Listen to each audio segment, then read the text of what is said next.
Okay, so now how do we put this all together? So if you notice, we can write the symbolic notation for isotopes and ions. Now this can be tricky. You have to be aware that the mass number on your worksheet might not be the same as what's on the periodic table because I have an isotope. Also, you're going to notice the addition of a charge. Now notice on fluorine here it has a -1 charge. It has a -1 charge because it gained 1 electron.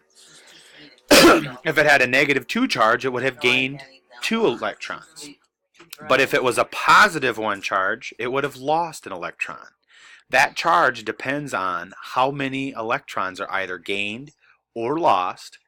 Negative charges mean that I gained electrons.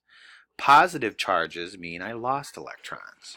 So now you have a couple other pieces of information you can use as you try to determine the number of particles.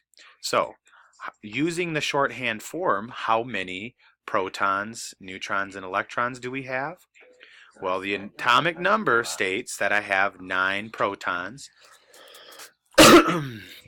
Now, I can find my neutrons a little bit easier because I have my mass number right above my atomic number, just like you would write it if you were trying to subtract them anyways. 19 minus 9 gives me 10 neutrons. Now notice, the electrons, how do we determine those? Well, if I went off of my atomic number, I should have 9 electrons in a neutral atom. But I don't have a neutral atom.